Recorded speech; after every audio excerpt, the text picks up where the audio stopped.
The snow crunched beneath Vance Rucker's boots as he followed the trail of broken glass and scattered droplets of blood, his heart pounding against his chest like a war drum. It had been pure chance that he'd glimpsed the woman's desperate escape through the frost-covered window, her silhouette disappearing into the howling white void of the February blizzard. Now, as the temperature plummeted and night approached, every minute counted. Red Bluff, California wasn't known for snowstorms, especially not in 1875. But this winter had been unforgiving, as though the heavens themselves had turned against the small frontier town. Vance pulled his coat tighter around his broad shoulders and squinted through the curtain of white, the tracks becoming fainter as the fresh powder accumulated. "Come on, where are you?" he muttered, his breath forming clouds in the freezing air. The howl of the wind was his only answer, until a splash of color caught his eye, something dark against the pristine white of a snowbank beneath a large pine. Vance rushed forward, his long legs carrying him swiftly across the frozen terrain. And there she was, a woman, face down, half buried in snow, with nothing but a thin dress and shawl to protect her from the elements. He knelt beside her, gently turning her over, relieved to see her chest rising and falling with shallow breaths. Her face was pale as the snow itself, lips tinged blue, but she was alive. Blood had frozen on her forearms where she'd cut herself breaking through the window. "Miss, can you hear me?" Vance carefully brushed the snow from her face. She was beautiful despite her current state, chestnut hair spilling from a once neat bun, high cheekbones and delicate features that seemed carved from ivory. Her eyelids fluttered, revealing eyes the color of spring violets, disoriented and unfocused. "Don't take me back," she whispered hoarsely before losing consciousness again. "I won't," Vance promised, though she couldn't hear him. He lifted her into his arms, cradling her against his chest to share what warmth he could. His cabin was closer than town, a 20-minute ride if he pushed his horse through this weather. As he carried her back to where he'd left his stallion tethered, Vance wondered what had driven this woman to flee into a blizzard rather than remain where she was. Whatever or whoever she was running from, he was determined that she wouldn't face it alone. Faith Sullivan regained consciousness slowly, warmth seeping into her frozen limbs, accompanied by a dull, throbbing pain. She kept her eyes closed, trying to make sense of her surroundings through sound and sensation alone. A crackling fire nearby, the weight of several blankets atop her, the scent of pine and coffee. Unfamiliar, yet not threatening. The last thing she remembered was throwing a chair through the window of Harlan Murphy's study and climbing out into the storm. Her wedding day, or what was supposed to be her wedding day, had turned into a nightmare of revelations and desperate escape. Faith opened her eyes carefully, wincing at the light from a nearby oil lamp. She was in a rustic cabin, lying on a narrow bed beside a stone fireplace that radiated blessed heat.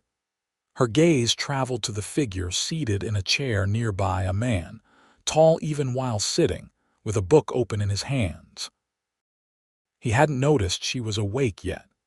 He had the weathered look of someone who spent most of his time outdoors, tanned skin despite the winter season, dark hair that curled slightly at the ends, and a strong jaw covered with stubble.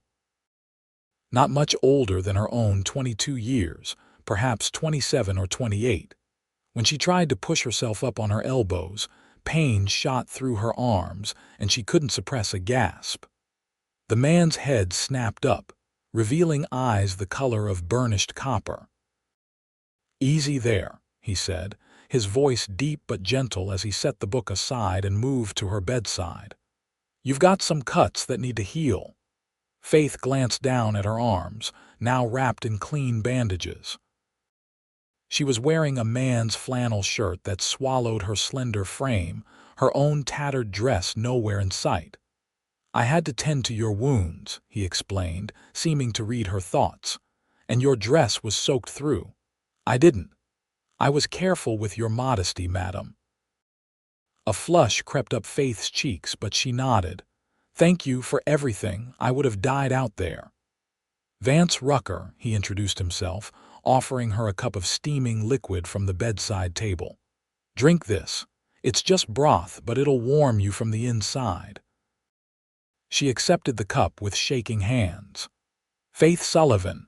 Miss Sullivan, what possessed you to jump out of a window during the worst blizzard to hit Red Bluff in 20 years? Faith sipped the broth, letting it warm her before she answered. It was either the blizzard or marriage to Harlan Murphy. Vance's expression darkened. Murphy, the banker, she nodded. My father arranged it, thought he was securing my future. Faith's voice turned bitter. What he was really doing was selling me to pay his gambling debts.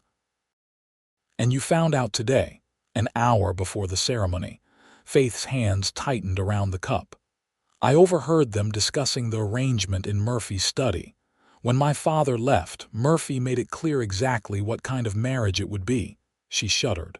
When he tried to demonstrate, I grabbed the nearest thing I could and broke the window. Vance's jaw clenched. Harlan Murphy had a reputation in town, wealthy, influential, and ruthless. Several young women had left Red Bluff rather suddenly after catching his eye. You're safe here, Vance assured her. My ranch is far enough from town that Murphy won't think to look here, and the storm will cover your tracks. Ranch? Faith looked around the modest cabin. Vance smiled slightly. This is just the old foreman's cabin. My main house is a quarter-mile east, but it needs work. I've only owned the place for 8 months. You live out here alone, just me and about 60 head of cattle, and my horse, Ryder. He took the empty cup from her hands. You should rest. Your body's been through a lot. Faith wanted to ask more questions, but exhaustion was already pulling her back down. Thank you, Mr. Rucker. Vance, he corrected. Get some sleep, Miss Sullivan. We'll figure things out come morning. As she drifted off, Faith realized that for the first time in years, she felt truly safe. The blizzard raged for 3 more days, trapping Faith and Vance in the small cabin. During that time, Faith's strength gradually returned, and she learned more about the quiet cowboy who had saved her life. Vance Rucker had come to California from Texas after the war, working cattle drives until he'd saved enough to purchase his own spread outside Red Bluff. He was reserved but kind, never pushing for more of her story than she volunteered. By the 3rd day, cabin fever had set in, and Faith insisted on helping with the chores despite Vance's protests. I'm not an invalid, she said, rolling up the sleeves of the borrowed shirt. And I can't just sit here while you do everything. Vance looked like he wanted to argue but eventually relented. Fine, but nothing strenuous. Your cuts are healing well, but you're still regaining your strength. Together they fell into a rhythm, Vance bringing in firewood and tending to his horse in the small attached stable, Faith preparing meals from his modest supplies and tidying the cabin. It was domestic in a way that should have felt strange with a man she'd only just met, but somehow didn't.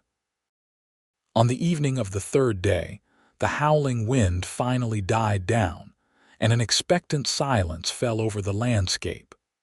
Faith stood at the cabin's single window, watching as the clouds parted to reveal a crescent moon illuminating the snow-covered world outside. Storm's passing, Vance observed, coming to stand beside her. Roads should be clear enough to travel in another day or 2. Faith felt a sudden tightness in her chest. I can't go back to town. The thought of facing Murphy or her father turned her blood to ice. No, Vance agreed. But you can't stay here indefinitely either. Why not? The words escaped before Faith could consider them. I mean, I could work, cook, clean, whatever's needed until I can figure out a plan.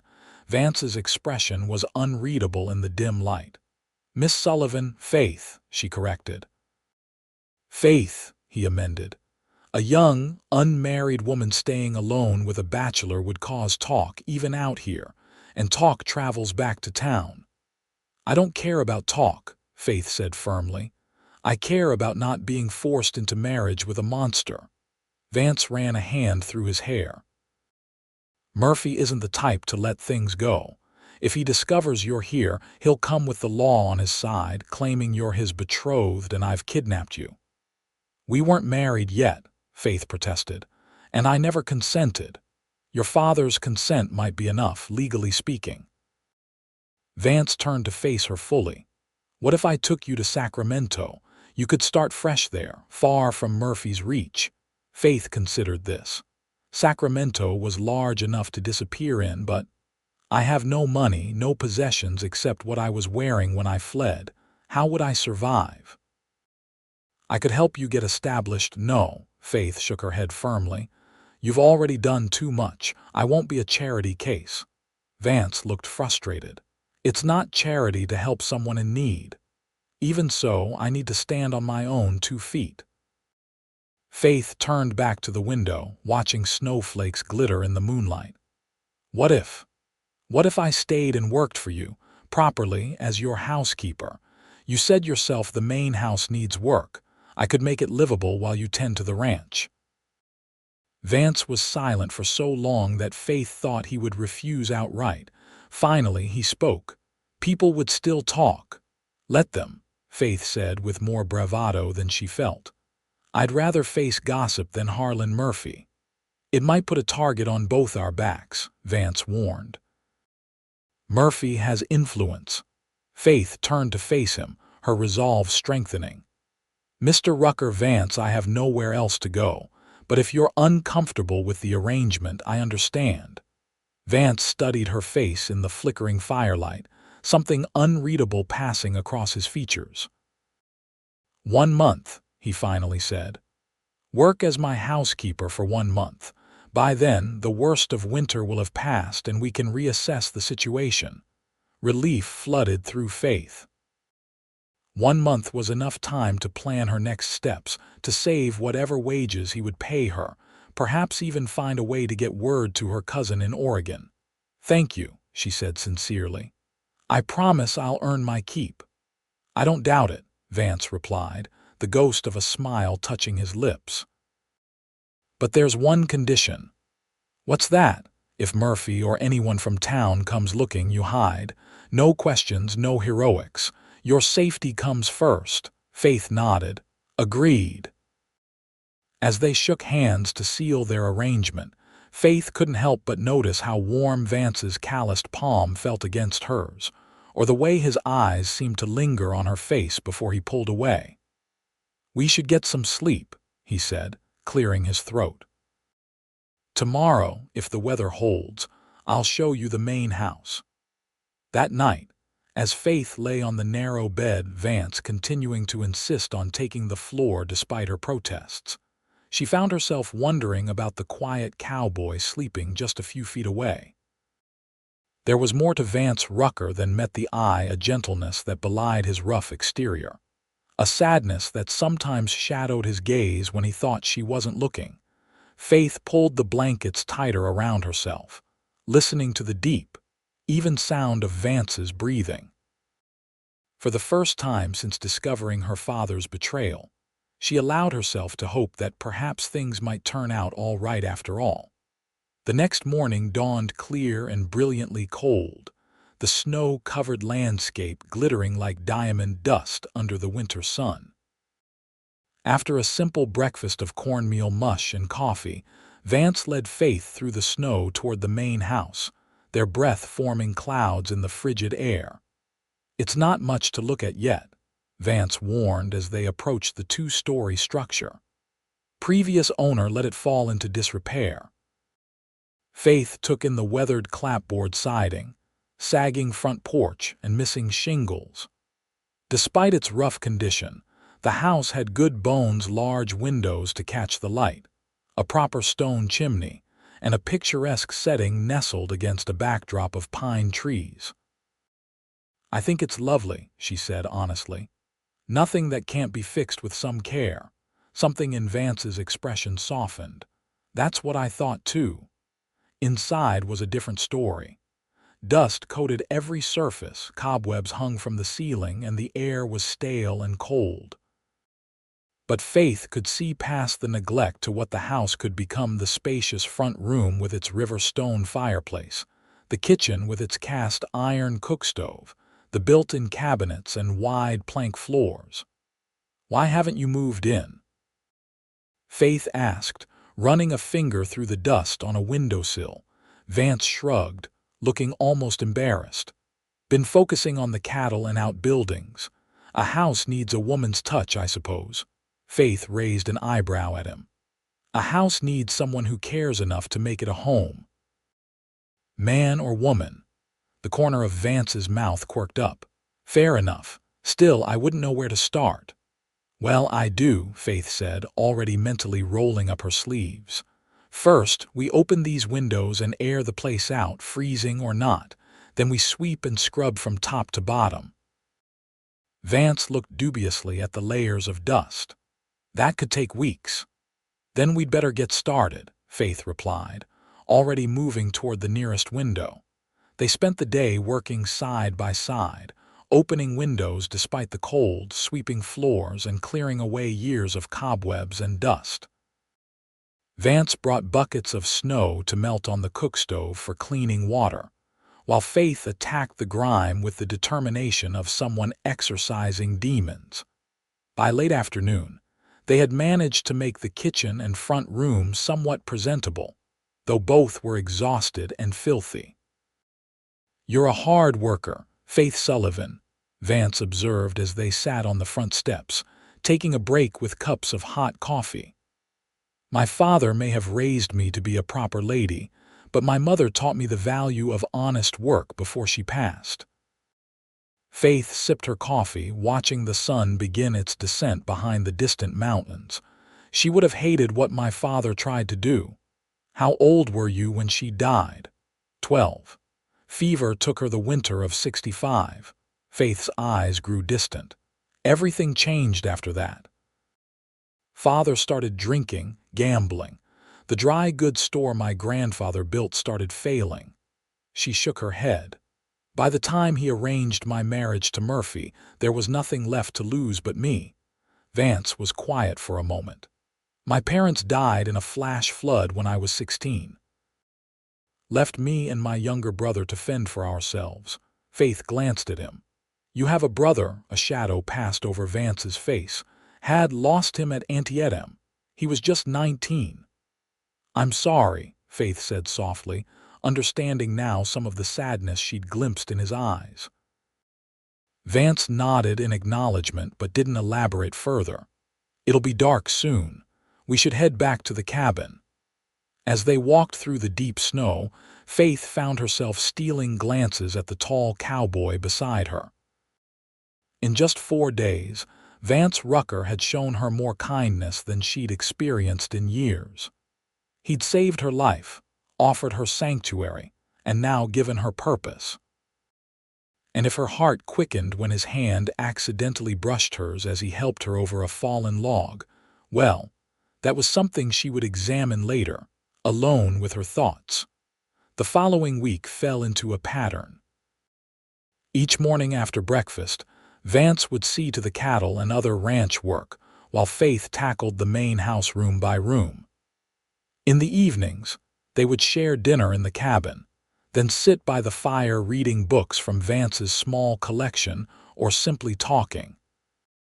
Faith learned that Vance had served with the Texas Cavalry during the war, that he had a talent for whittling, and that, despite his quiet nature, he possessed a dry wit that occasionally surprised her into laughter. In turn, she shared stories of her childhood in Red Bluff, her love of botany, and her dreams of one day traveling to San Francisco. By the end of the week, the main house was clean enough that Faith suggested they begin moving Vance's belongings from the cabin. "It's your house," she insisted when he seemed hesitant. "You should be living in it." "And where would you stay?" Vance asked.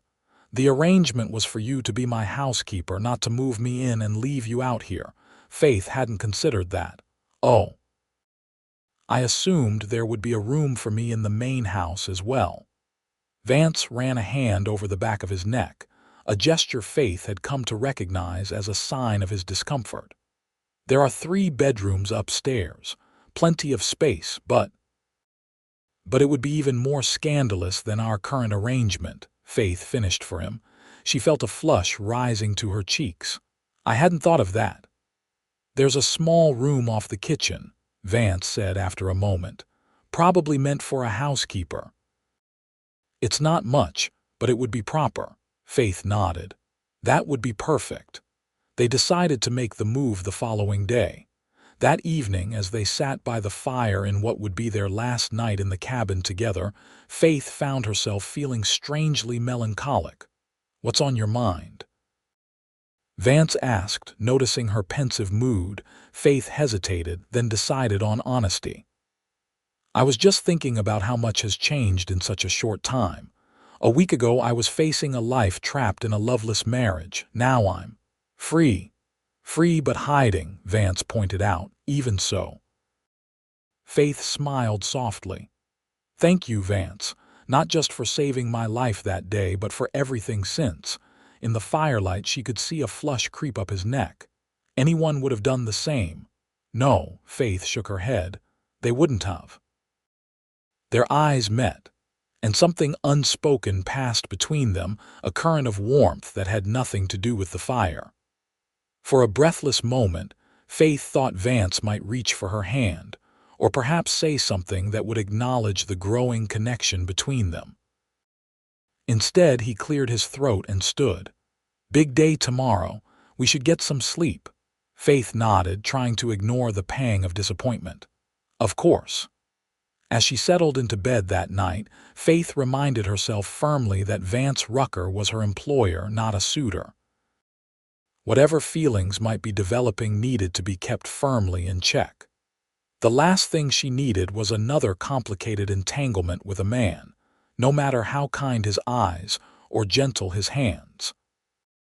Still, as sleep claimed her, Faith couldn't help but wonder what it might be like if circumstances were different, if she were simply a young woman meeting a handsome rancher, with no shadows of the past hanging over them. The move to the main house brought new rhythms to their days. Vance took the largest bedroom upstairs, while Faith settled into the small but cozy room off the kitchen with its narrow window and built-in shelving. Each morning, Faith would rise early to stoke the kitchen fire and prepare breakfast before Vance came downstairs. The house transformed a little more each day. Faith found colorful quilts in a cedar trunk upstairs, arranged Vance's books on shelves in the front room, and added small touches that made the house feel less empty, wildflowers in jars when she could find them peeping through the snow. Pine cones arranged in a bowl, curtains fashioned from simple muslin she discovered in a storeroom. Vance noticed these changes with quiet appreciation, sometimes pausing to touch a new addition with a puzzled but pleased expression, as if he couldn't quite believe the difference they made. 2 weeks after Faith had first arrived at the ranch, Vance announced he needed to make a trip into town for supplies. "We're running low on flour, coffee, and ammunition," he explained over breakfast, "and I need to check if there's any mail." Faith felt a flutter of anxiety. "Do you think it's safe? What if someone asks questions? It's normal for me to come to town every few weeks. If I stay away longer, that would raise more suspicion." Vance's expression was reassuring. "Besides, I need to find out if there's been any talk about your disappearance." Faith nodded, seeing the logic. "Promise you'll be careful, always am."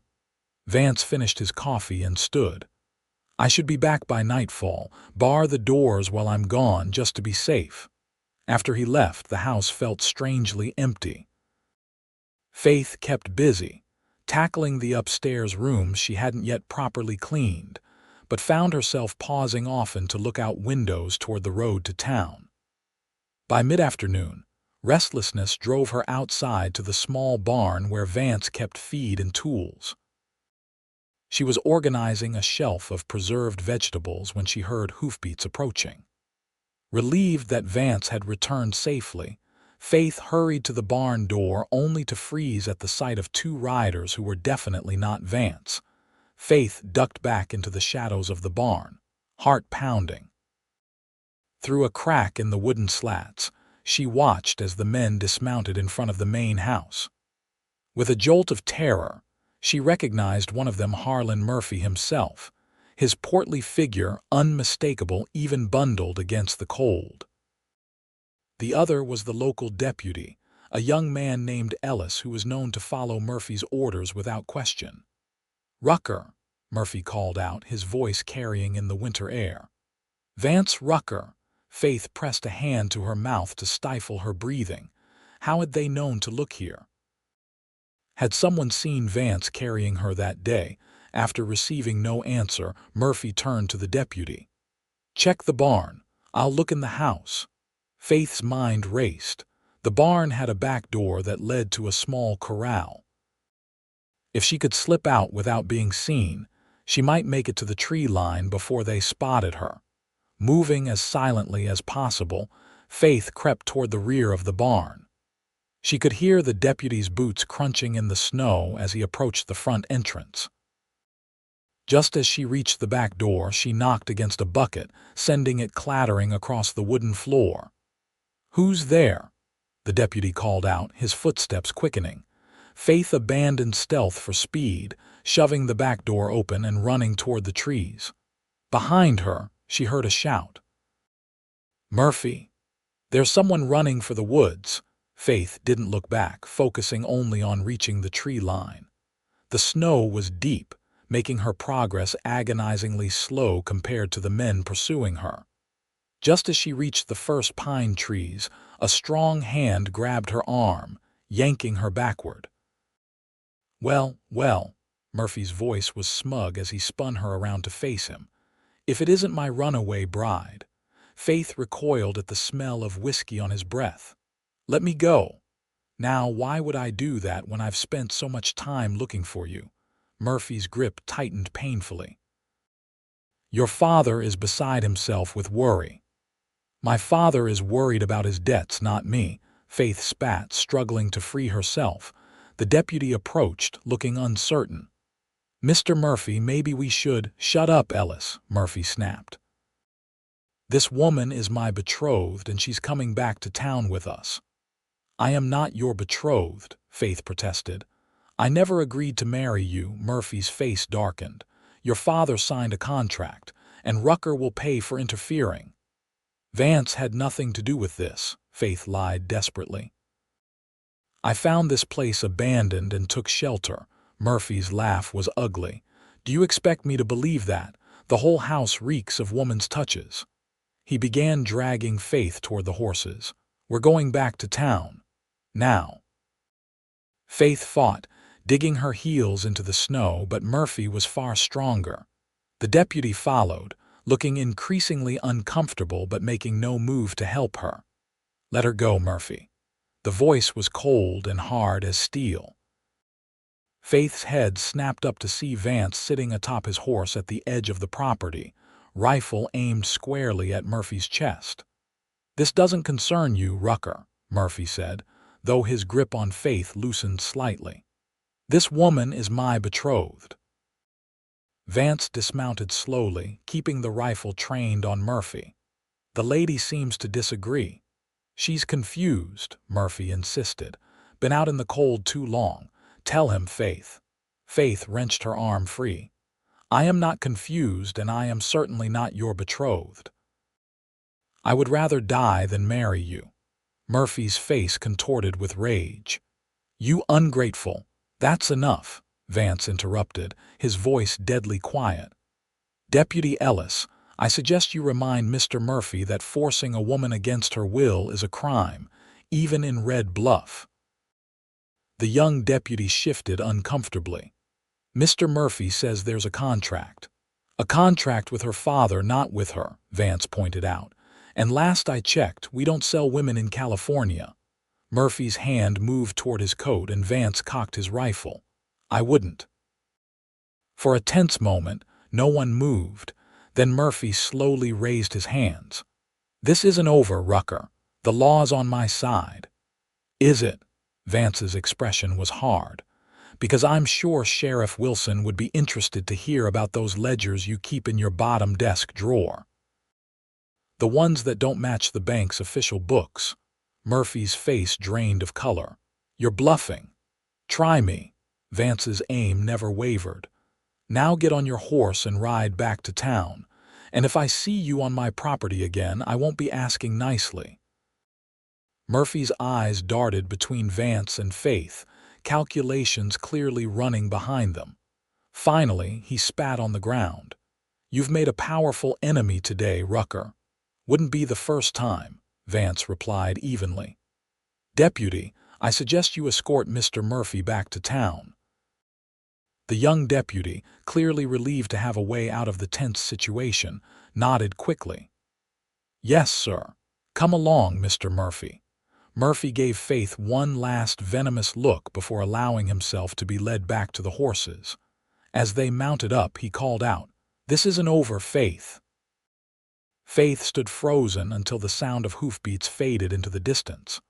Only then did her knees give way, sending her sinking into the snow.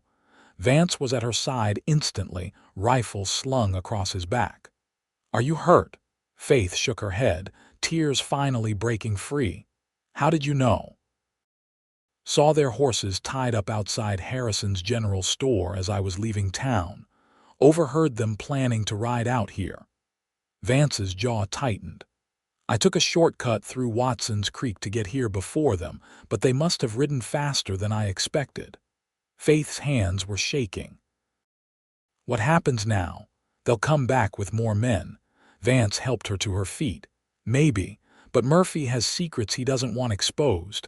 My threat about the ledgers wasn't a bluff. How do you know about his ledgers? A grim smile touched Vance's lips. My brother wasn't just a soldier. He was also damn good with numbers. Worked at Murphy's bank for a summer before the war. Noticed things that didn't add up. Faith stared at him in amazement. You've known all this time that Murphy is embezzling. Suspected, not known for certain. Vance guided her toward the house, his hand steady at her back. But Murphy's reaction confirmed it. Once inside, Vance built up the fire while Faith wrapped herself in a quilt, trying to stop the trembling that seemed to have taken hold of her entire body. I was so afraid, she admitted quietly. Not just for myself, but for you, if they'd been here when you returned. Vance knelt before her chair, taking her cold hands in his. Faith, look at me. She raised her eyes to meet his. I won't let him take you. Vance's voice was firm with conviction. Not now, not ever. Why? The question slipped out before Faith could stop it. Why risk everything for me?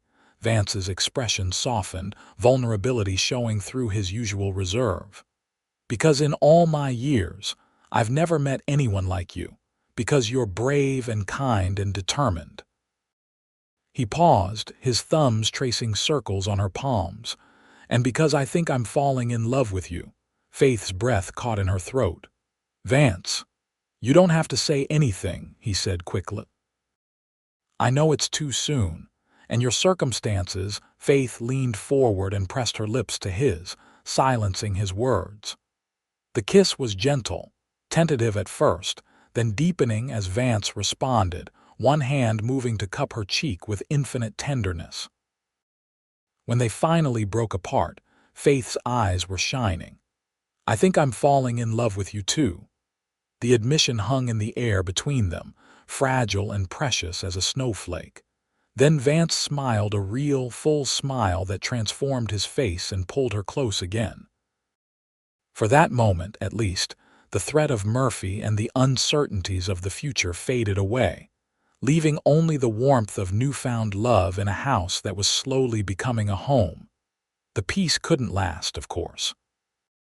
The following days were filled with tense vigilance, both Faith and Vance aware that Murphy wouldn't simply let the matter drop. They developed a system, one always keeping watch while the other worked, the rifle never far from reach. Despite the threat hanging over them, or perhaps because of it, Faith and Vance grew closer. Their evenings were now spent planning for various contingencies, but also learning more about each other, their conversations punctuated by gentle touches and increasingly passionate kisses.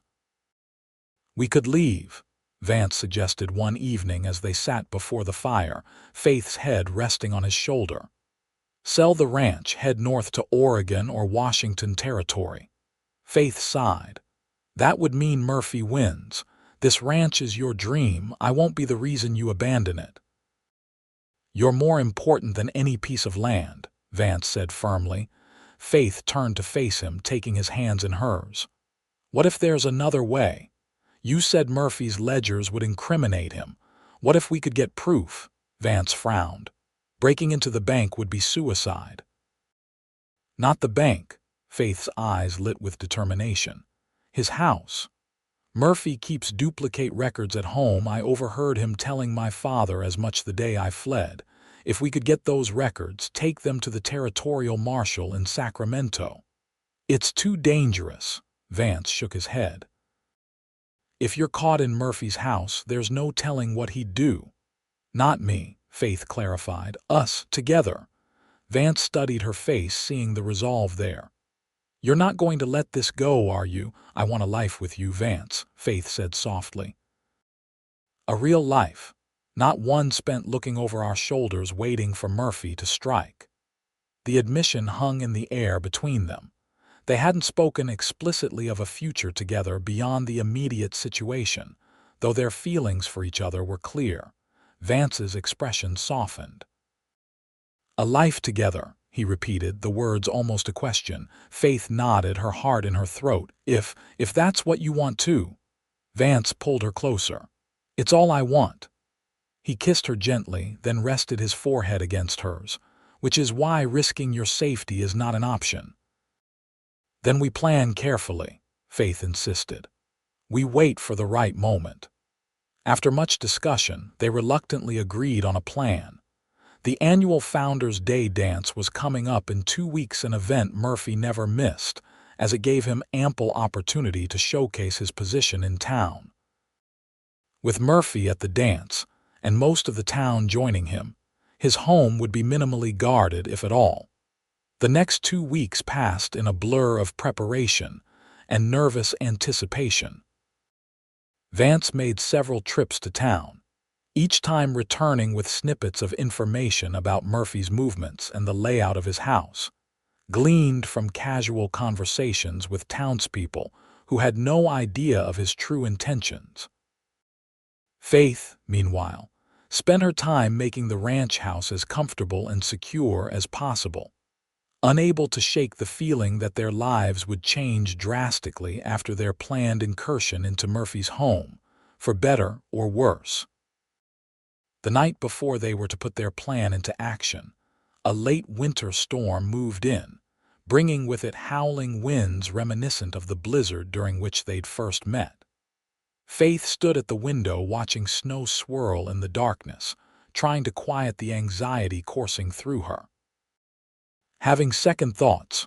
Vance asked, coming to stand behind her. Faith leaned back against his solid warmth. "Not about the plan, about what comes after, if we succeed, if Murphy is arrested." "When," Vance corrected. "When we succeed." Faith smiled at his confidence. "When we succeed, then." "What happens to us?" Vance turned her gently to face him. "What do you want to happen?" The question was simple but carried the weight of their future. Faith looked up at him, at the face that had become so dear to her in such a short time. "I want to stay," she said softly. "Here with you. Not as your housekeeper, but as my wife," Vance finished, his voice equally soft. Faith's heart stuttered. "Is that? Would you want that?" In answer, Vance reached into his pocket and pulled out a small wooden box. "I've been carrying this around for days, waiting for the right moment." He opened the box to reveal a delicate gold ring with a small pearl set in the center, surrounded by tiny blue stones. It was my mother's, Vance explained. Faith Sullivan, when all this is over, will you marry me? Faith felt tears spring to her eyes. Yes, she whispered. Yes, I will. Vance slipped the ring onto her finger, then captured her lips in a kiss that held all the promise of their future together. Later, as they lay in Vance's bed, the boundaries of propriety finally set aside in the wake of their engagement. Faith traced patterns on his bare chest and spoke of their plans. After Murphy is dealt with, we could fix up the north pasture, maybe buy some of that land the Petersons are selling, she mused. Vance chuckled, his hand stroking her hair. Already planning expansions, Mrs. Rucker to be. Just thinking ahead, Faith replied with a smile. This place could be magnificent with a little more work. It's already becoming more than I ever imagined, Vance said, his eyes warm as they met hers. Because of you. Faith kissed him softly. Tomorrow changes everything. For the better, Vance promised. Now get some sleep. We have a big day ahead. As Faith drifted off in the circle of Vance's arms, she allowed herself to believe that perhaps their dangerous gambit would succeed, that they would indeed have the life together they both dreamed of. The following evening found Faith and Vance approaching Murphy's imposing Victorian home from the rear, taking advantage of the shadows cast by the setting sun. The Founders' Day dance was well underway at the town hall, leaving the residential streets largely deserted. They had dressed in dark clothing, their faces partially obscured by scarves against the cold. Vance carried a small satchel for the ledgers, and a pistol was concealed beneath his coat, a precaution he hoped wouldn't be necessary. "Remember the plan," Vance whispered as they crouched behind a hedge bordering Murphy's property. "We go in through the servant's entrance, find his study, locate the ledgers, and leave. 10 minutes, no more." Faith nodded, her heart pounding so hard she was certain it must be audible. "If anyone's there, we leave immediately," Vance finished firmly. "No confrontations." With a final reassuring squeeze of her hand, Vance led the way across the snow-covered yard to the rear of the house. The servant's entrance was locked, but Vance made quick work of it with tools he'd brought for the purpose. Once inside, they found themselves in a dark kitchen, the only light coming from banked coals in the stove. They stood motionless, listening for any sound that might indicate the presence of a housekeeper or other servant. Hearing nothing, they moved cautiously through the house toward Murphy's study, which Faith remembered was located off the main hall.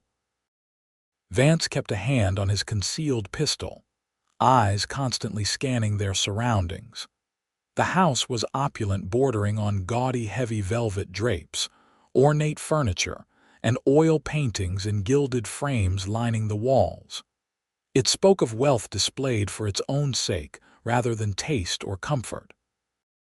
They reached the study without incident, slipping inside and closing the door quietly behind them. Vance struck a match to light a small lantern they'd brought, keeping the flame low. "The desk," Faith whispered, moving toward the massive oak piece dominating one wall. "Bottom right drawer," he said.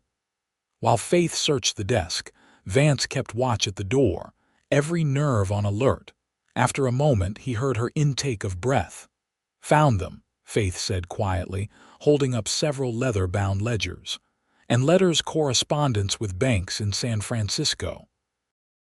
Vance crossed quickly to her side, taking the ledgers and placing them in the satchel. "Good. Let's go." Just as they turned toward the door, they heard the unmistakable sound of the front door opening, followed by voices, one of which Faith recognized instantly as Harlan Murphy's. "He's supposed to be at the dance," she whispered, panic rising. "Change of plans," Vance muttered, quickly extinguishing their lantern. "Back door. Now." They slipped out of the study and headed toward the kitchen, moving as silently as possible. Behind them, Murphy's voice grew louder as he apparently showed someone into the parlor. "Finest brandy from France, Governor. You won't find better this side of Sacramento." "Governor." Faith and Vance exchanged alarmed glances. If the territorial governor was visiting Murphy, it complicated matters significantly. They had almost reached the kitchen when Faith's skirt caught on an ornamental table, sending a decorative silver dish clattering to the floor. The sound echoed through the quiet house like a gunshot. "What was that?"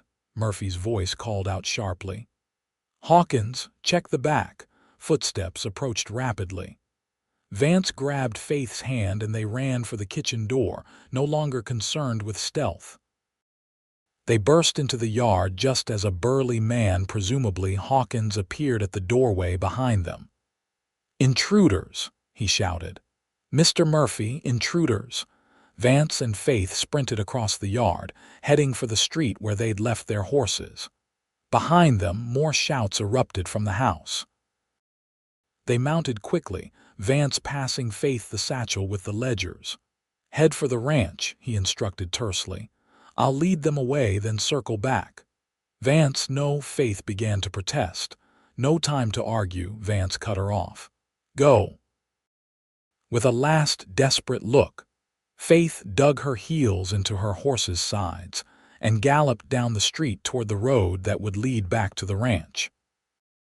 Vance waited until she was out of sight before heading in the opposite direction, making sure he was seen by Murphy's men who were now pouring from the house. As he'd hoped, they followed him, leaving Faith's escape unimpeded. He led them on a chase through town, eventually losing them in the warren of alleys behind the livery stable. Once certain he wasn't being followed, Vance took a circuitous route back toward the ranch, his mind filled with concern for Faith. Faith rode as if the devil himself were on her heels, the satchel clutched tightly against her body. The bitter cold air burned her lungs as she pushed her horse to its limits, constantly glancing behind to ensure she wasn't pursued.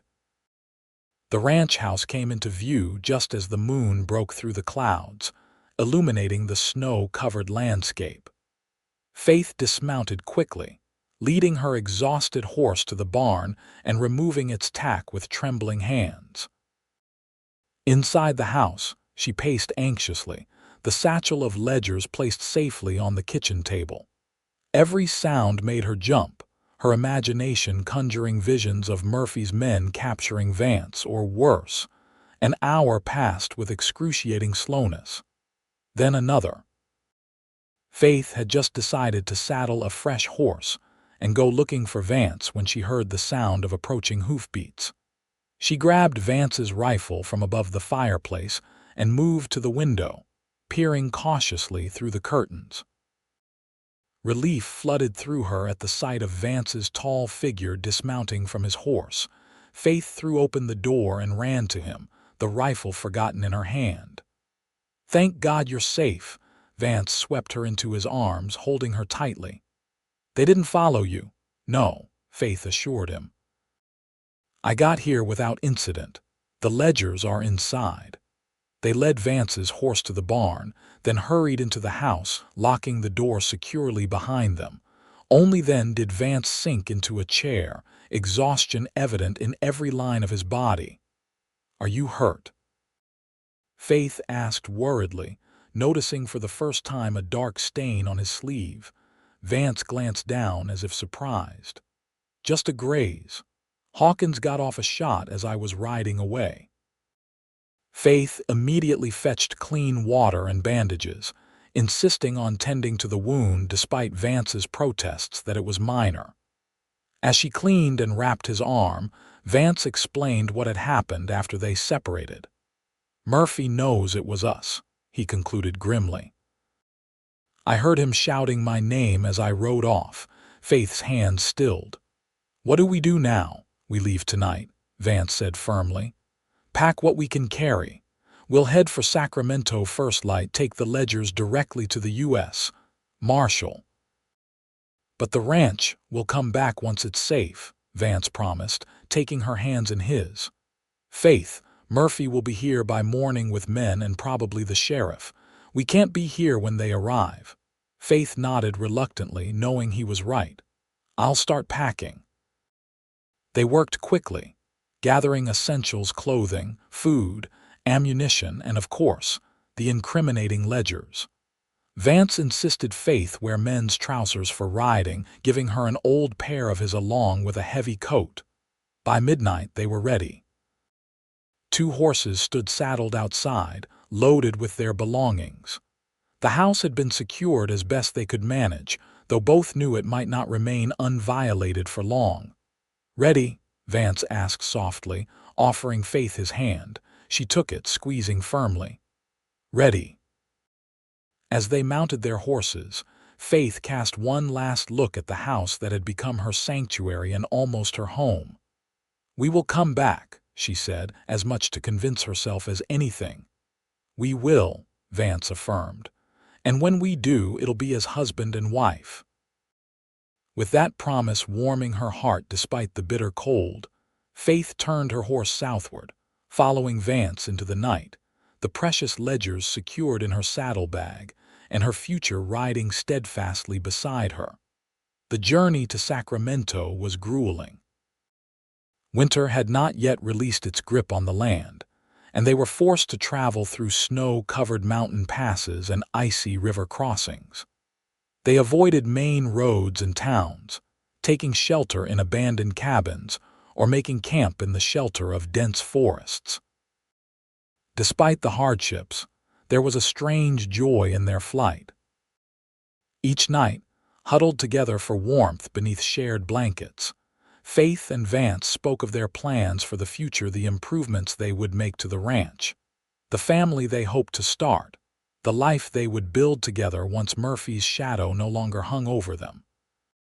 On the 5th day, the gold-domed Capitol building of Sacramento came into view, its grandeur stark against the backdrop of the winter sky.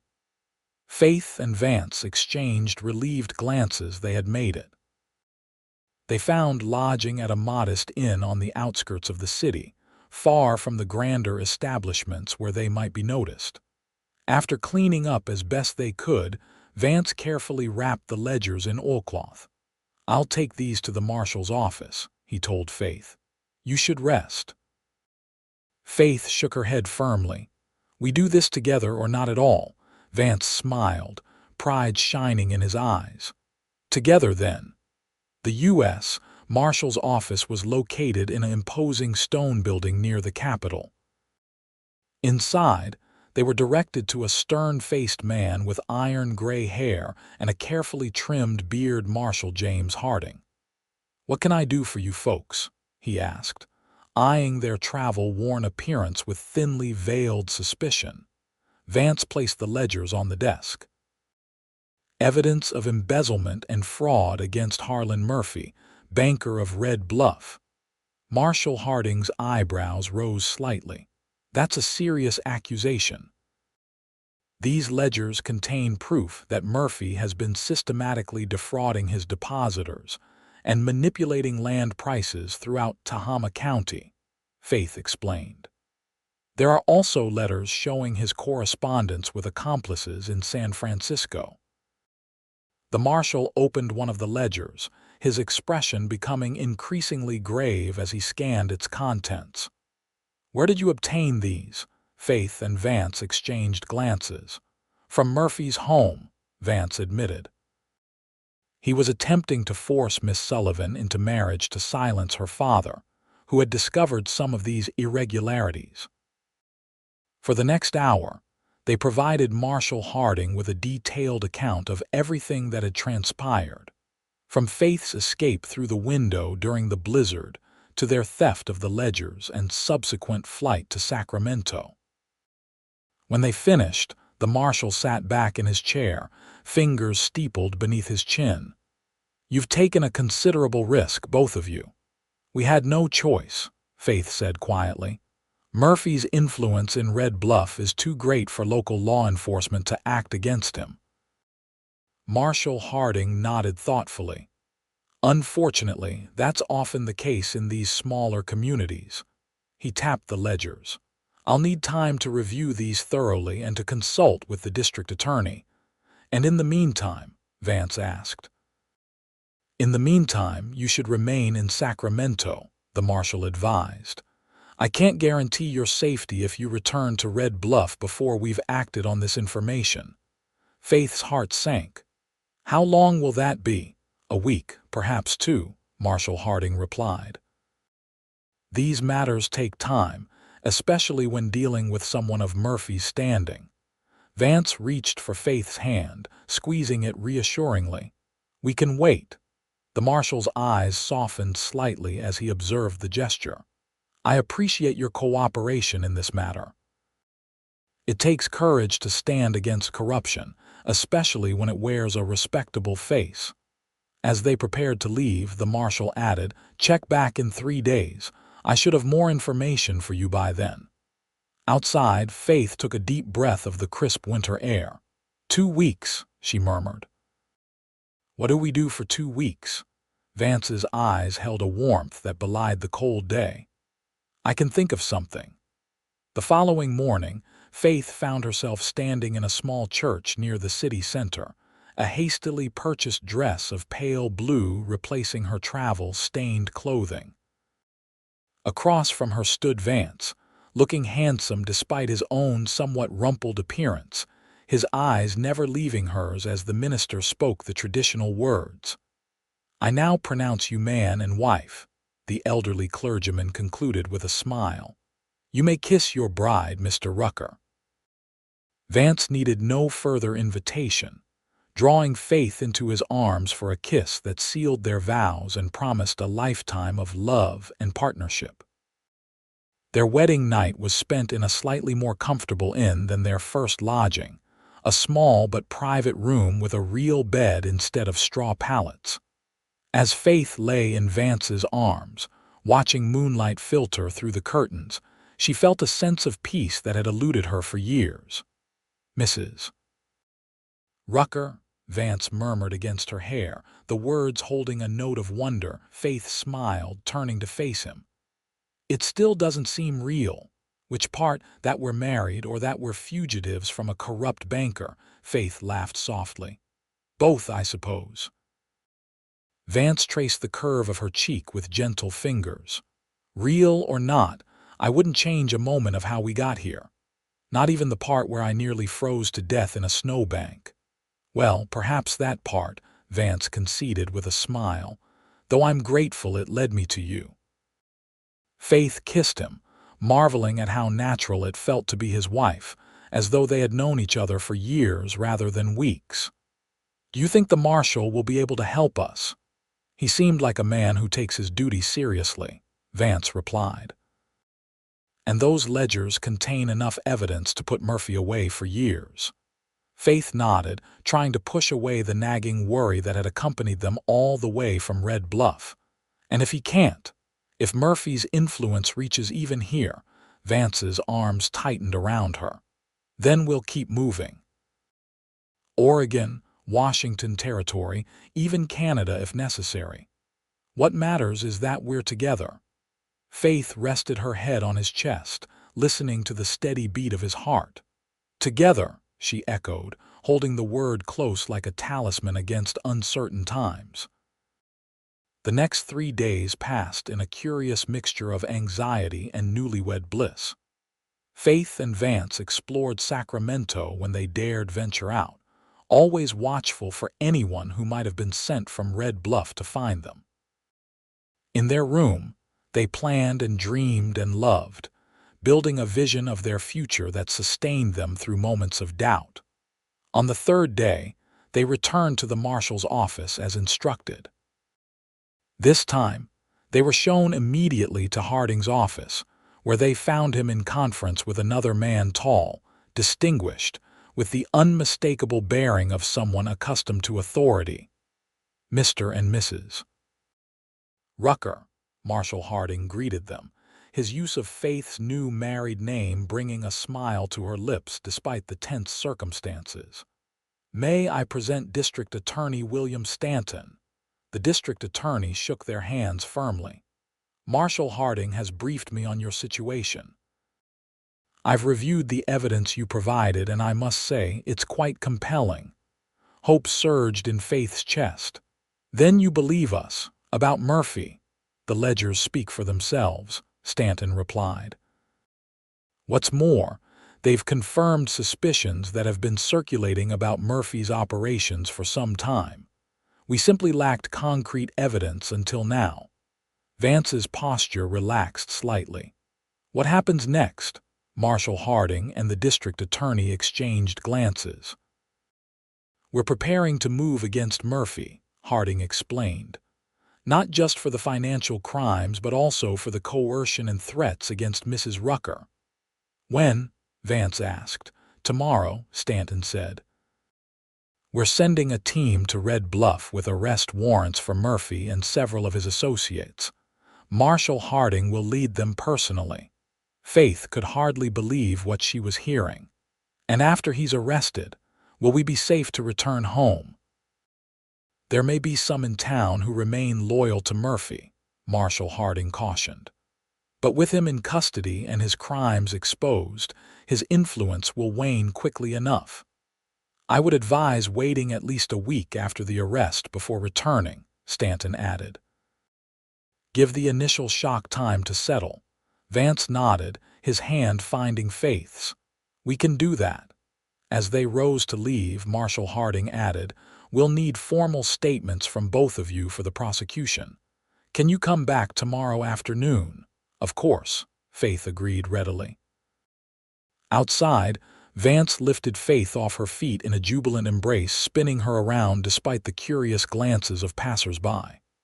"It's happening," he said when he finally set her down. "It's really happening." Faith laughed, happiness bubbling up inside her. "Soon we can go home." "Home," Vance repeated, his eyes soft with promise. "Our home." The following day dragged by with agonizing slowness as Faith and Vance waited for news. They provided their formal statements as requested, detailing Murphy's crimes and the circumstances that had led them to flee Red Bluff. When they finally returned to their inn, both were exhausted from the emotional strain of reliving those events. "What now?" Faith asked as they sat in their room, the afternoon sun casting long shadows through the window. "Now we wait," Vance replied, drawing her close. "And trust that justice will be done." 3 days later, their patience was rewarded when a messenger arrived at their inn with a note from Marshal Harding requesting their presence at his office immediately. They arrived to find the marshal looking tired but satisfied. "It's done," he announced without preamble. "Murphy is in custody, along with the bank's head clerk and 2 members of the town council who were involved in his schemes." Faith sagged against Vance in relief. "Was there resistance?" "Some," Harding admitted. "Murphy tried to flee when he realized why we were there. One of my deputies was injured but not seriously." "And the people of Red Bluff?" Vance asked. "How did they react?" "Shock mainly," the marshal replied, "though I suspect many had harbored suspicions for years." Once we made the charges public, several citizens came forward with their own accounts of Murphy's misdeeds. Faith thought of all those who had suffered under Murphy's influence, farmers who had lost land, businesses forced to close, young women pressured as she had been. "Will they be compensated?" "The courts will determine that," Harding said. "But I can tell you that we've already frozen Murphy's assets, including substantial holdings in San Francisco that weren't publicly known." Vance squeezed Faith's hand. "When can we return home?" "Give it another week," Marshal Harding advised. "Let things settle. I've stationed 2 deputies in Red Bluff temporarily to maintain order and protect those who testified against Murphy." As they prepared to leave, the marshal added, "You 2 took a considerable risk bringing this to light. The territory owes you a debt of gratitude." Faith shook her head. "We only did what was right." The marshal smiled slightly. If everyone did what was right, Mrs. Rucker, I'd be out of a job. The week that followed passed in a blur of preparations for their return. They purchased supplies for the journey and for restocking the ranch, sent telegrams to neighbors letting them know of their imminent return, and spent long evenings planning the improvements they would make to their home and land. Finally, the day came when they could begin the journey back to Red Bluff. The weather had improved significantly during their time in Sacramento, with early spring bringing milder temperatures and the first hints of green to the landscape. As they rode northward, Faith felt lighter with each passing mile, as though the burden she had carried since fleeing Murphy's house was gradually lifting from her shoulders. "What do you think we'll find?" she asked Vance as they made camp on the second night of their journey. "At the ranch, I mean. Do you think Murphy's men might have damaged it?" Vance poked at their campfire thoughtfully. "It's possible, but it's just a house, Faith. We can rebuild whatever's been broken." Faith nodded, though the thought of returning to find their home vandalized filled her with sadness. "I left so many things undone. The curtains for the front room, the garden I wanted to plant when the snow melted." "We have all the time in the world now," Vance reminded her, drawing her into his arms. "And I can think of someone who might be interested in helping with that garden." Faith looked up at him questioningly. "Mrs. Prescott," Vance explained, "our nearest neighbor. Her vegetable garden is the envy of the county, and she's been trying to find someone to share her seedlings with for years." Faith smiled at the thought. "I'd like that, to have neighbors, friends." Things she had given up hope of during her time under her father's increasingly erratic control. "Speaking of your father," Vance said carefully, "have you thought about what you'll do if you see him in town?" Faith had indeed thought about it during quiet moments throughout their journey. "I don't know," she admitted. "Part of me is still so angry with him, but another part understands that he was desperate," Vance finished when she trailed off. Faith nodded. "Not that it excuses what he did, but yes, I understand desperation now in a way I didn't before." Vance kissed her forehead. "Whatever you decide, I'll support you." "I know," Faith said softly. "That's how I know I'll be all right, whatever happens, because I have you." They reached the outskirts of their property on a clear, cold morning 5 days after leaving Sacramento. Faith's heart pounded as they crested the final hill and the ranch came into view below them. To her immense relief, the house appeared untouched, standing solid and welcoming against the backdrop of pine trees. Smoke rose from the chimney, which gave them both pause until they noticed Mrs. Prescott's wagon parked outside. "Looks like we have a welcoming committee," Vance observed with a smile. They rode down to the house, where they were greeted by not only Mrs. Prescott but several other neighbors as well, all of whom had come to prepare the house for their return. "We heard what you did, Mrs. Prescott said, embracing Faith warmly. "Exposing Murphy's wickedness. The whole county's talking about it." "How did you know we were coming back today?" Vance asked, surveying the gathering with amazement. "Marshall's deputy told us," replied Tom Wilson, a rancher from the next valley. "Thought you might appreciate coming home to a warm house and a hot meal." Faith felt tears spring to her eyes at the unexpected kindness. "I don't know what to say." "No need to say anything," Mrs. Prescott assured her. "Just promise you'll both come to dinner on Sunday and tell us the whole story properly." Inside, they found the house not only undisturbed but improved, floors scrubbed, windows washed, pantry stocked with preserved foods and fresh bread. A quilted bedspread that Faith recognized as Mrs. Prescott's handiwork adorned their bed upstairs. After their neighbors departed with promises of future visits, Faith and Vance stood in the front room, taking in the reality that they were truly home. "I can't believe we did it," Faith said softly. "We're really free." Vance pulled her into his arms. "Believe it, Mrs. Rucker, this is just the beginning." In the months that followed, spring blossomed across the ranch. Faith planted the garden she had dreamed of, with seedlings and advice from Mrs. Prescott. Vance expanded their herd and repaired fences that had suffered during their absence.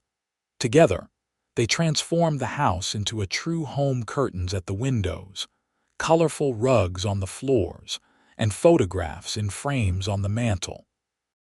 Faith even convinced Vance to let her paint the front door a cheerful blue, to welcome guests and good fortune, she explained. They made regular trips into Red Bluff, where they were greeted with respect and sometimes awe.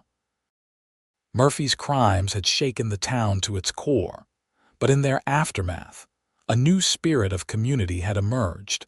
Faith did eventually encounter her father, looking older and more diminished than she remembered, working as a clerk in the very general store he had once owned. Their reunion was awkward but not hostile. Both acknowledged the pain of the past without allowing it to poison the present.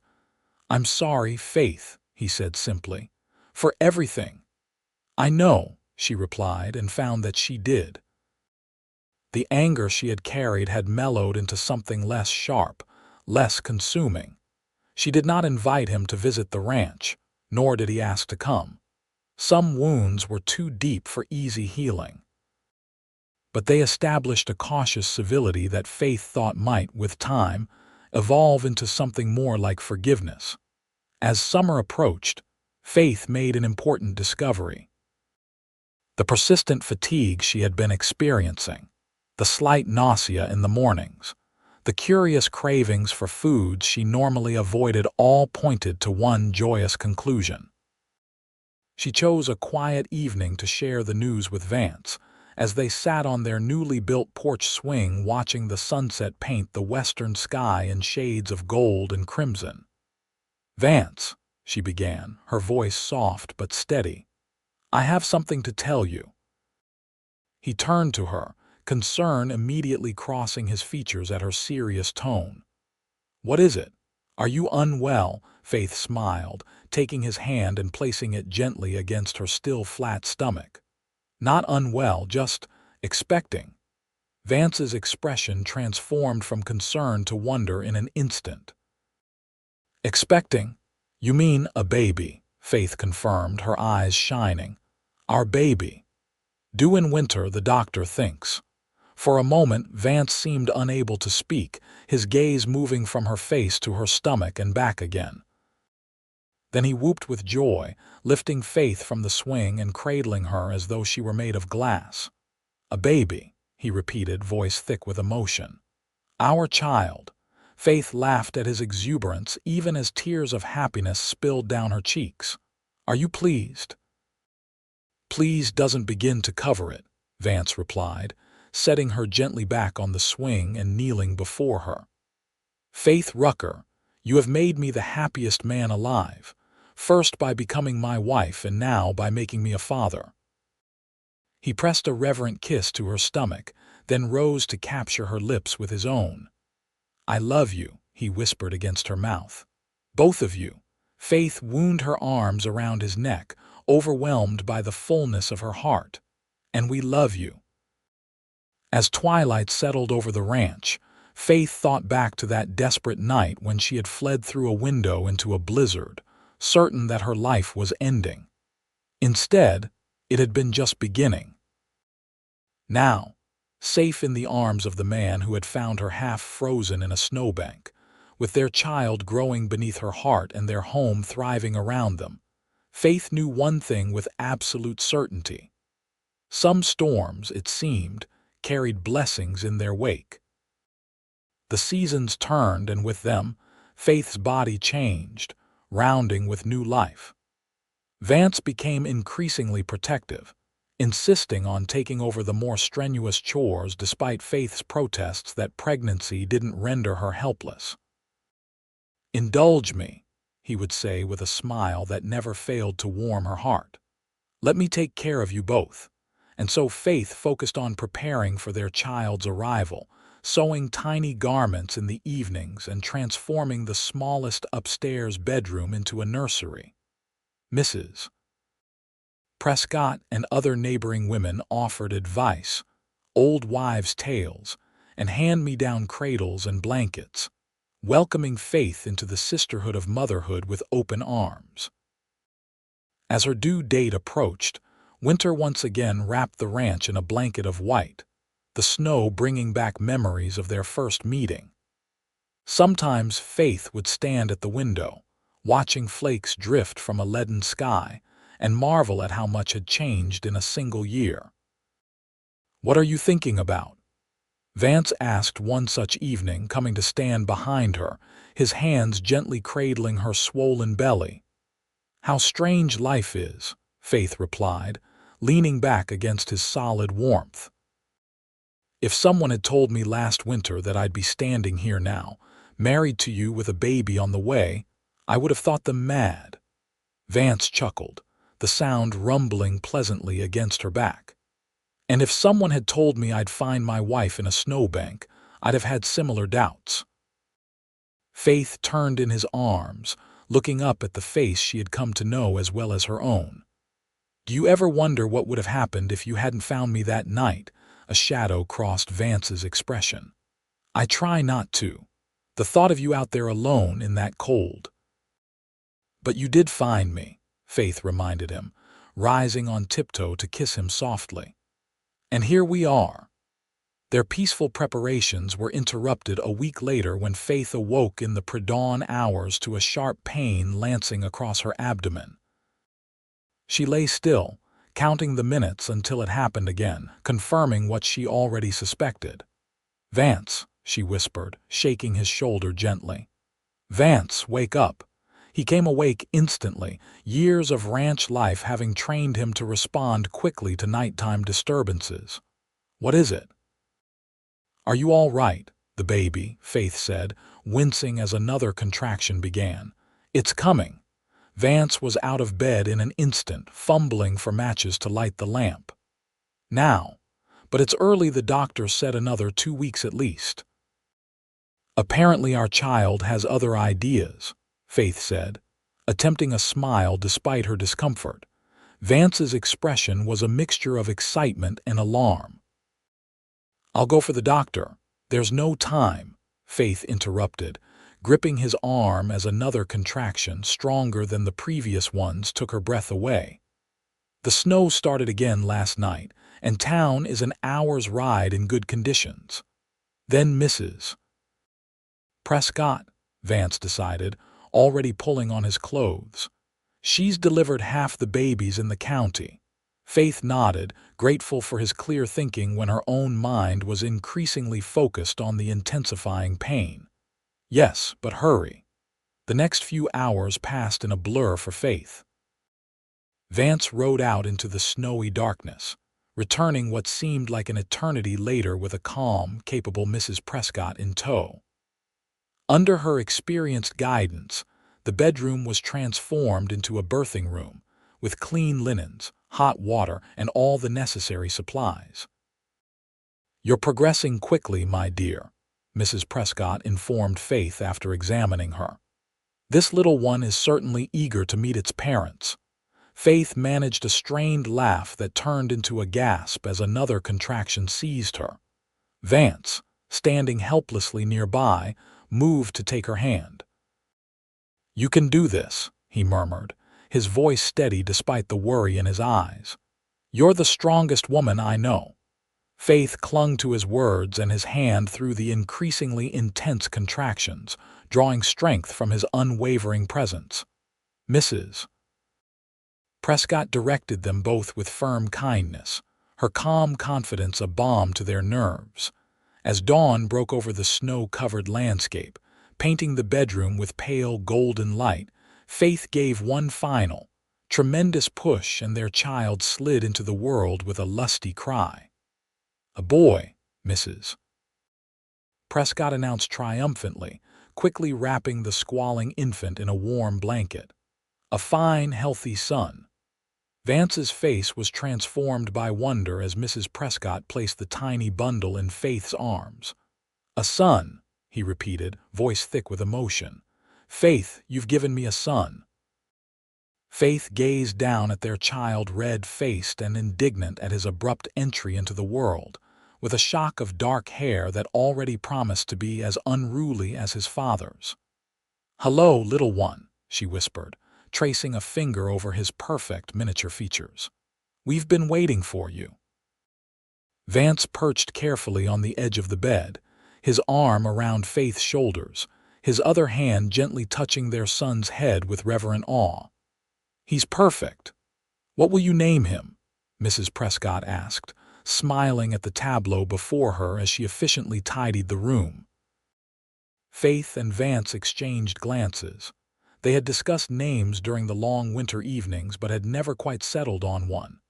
"Thomas," Faith said softly, "after your brother." Vance's eyes filled with unexpected tears.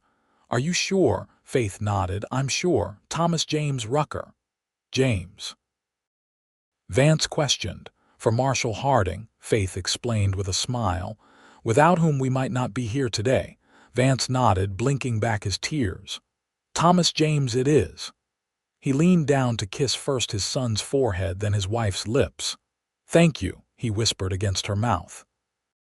"For everything." Mrs. Prescott discreetly excused herself to prepare breakfast, leaving the new family to their private joy. As the winter sun climbed higher in the sky, casting diamonds of light across the snow outside their window, Faith felt a contentment so complete it brought tears to her eyes. "What is it?" Vance asked, noticing her silent tears. "I'm just happy," Faith replied simply. "So very happy." Vance gathered her and their son closer in his embrace. "As am I, my love. As am I." In the spring, when Thomas was 3 months old and the land was bursting with new growth, they held a small celebration at the ranch. Friends and neighbors gathered to officially welcome the newest Rucker, and to commemorate the 1-year anniversary of Faith and Vance's marriage. Tables were set up in the yard beneath budding trees, laden with food contributed by every family in attendance. Children played tag around the barn while their parents visited, sharing news and stories. Even Faith's father was present, standing somewhat awkwardly at the periphery until Faith, with Thomas in her arms, approached him. "Would you like to hold your grandson?" she asked quietly. His hands trembled as he accepted the infant, tears welling in his faded eyes. "He has your mother's chin," he observed hoarsely.